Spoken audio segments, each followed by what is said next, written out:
ದೇಶದಲ್ಲಿ ಉಂಟಾದ ಕೊರೋನಾ ಭೀತಿಯಿಂದ ಜನತೆ ಮನೆಯಲ್ಲೇ ಇರಬೇಕಾಗಿದೆ. ಈ ಸಂದರ್ಭದಲ್ಲಿ ಬಡ ಕುಟುಂಬಗಳಿಗೆ ಸಮಸ್ಯೆಗಳು ಉಂಟಾಗದಂತೆ ಕನಿಷ್ಠ 3 ಹೊತ್ತಿನ ಊಟಕ್ಕೂ ತೊಂದರೆ ಉಂಟಾಗದಂತೆ ಈ ಆಹಾರ ಸಾಮಗ್ರಿಗಳನ್ನು ನೀಡಲಾಗುತ್ತಿದೆ ಎಂದು ಪುತ್ತೂರು ಶಾಸಕ ಸಂಜೀವಮತಂದೂರ್ ಹೇಳಿದರು.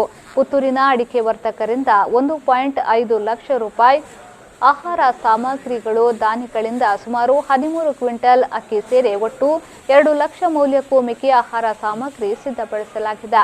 ಬಂಟರ ಸಂಘದ ಮೂಲಕ 1,000 ಕುಟುಂಬಗಳಿಗೆ ಪಡಿತರ ವ್ಯವಸ್ಥೆ ನಡೆಯಲಿದೆ ಎಂದು ಶಾಸಕ ಸಂಜೀವಮತಂದೂರ್ ಅವರು ತಿಳಿಸಿದರು. ಲಾಕ್ಡೌನ್ ಹಿನ್ನೆಲೆಯಲ್ಲಿ ಬಡವರಿಗೆ ಉಂಟಾಗಿರುವ ಸಂಕಷ್ಟಕ್ಕೆ ದಾನಿಗಳ ಮೂಲಕ ಸಂಗ್ರಹಿಸಿದ ಸುಮಾರು 2 ಲಕ್ಷ ಮೌಲ್ಯದ ಆಹಾರ ಸಾಮಗ್ರಿಗಳ ಕಿಟ್ ಅನ್ನು ಎಪಿಎಂಸಿ ಪ್ರಾಂಗಣದಲ್ಲಿ ವಿತರಿಸುವ ಕಾರ್ಯಕ್ರಮಕ್ಕೆ ಶಾಸಕ ಸಂಜೀವಮತಂದೂರ್ ಅವರು ಚಾಲನೆ ನೀಡಿ ಮಾತನಾಡಿದರು. ಅನಾರೋಗ್ಯ ಪೀಡಿತರು ನಾನು ಈಗಾಗಲೇ ಉಲ್ಲೇಖ ಮಾಡಿದೆ.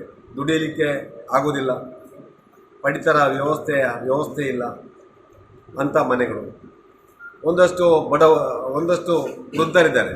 ಆ ಮನೆಯಲ್ಲಿ ಪ್ರಾಯದವರಿದ್ದು ಅವರಿಗೆ ಯಾವುದೇ ಆಹಾರ ಸಾಮಗ್ರಿಯನ್ನು ಪೇಟೆಯಿಂದ ತರಲಿಕ್ಕೆ ಆಗೋದಿಲ್ಲ ಅಂಥ ಮನೆಗಳು, ಒಂದಷ್ಟು ಅನಾರೋಗ್ಯ ಪೀಡಿತ ಕುಟುಂಬಗಳು, ಇನ್ನೊಂದಷ್ಟು ಜನರಿಗೆ ಯಾವುದೇ BPL ಕಾರ್ಡ್ ಇಲ್ಲ, APL ಕಾರ್ಡ್ ಇಲ್ಲ.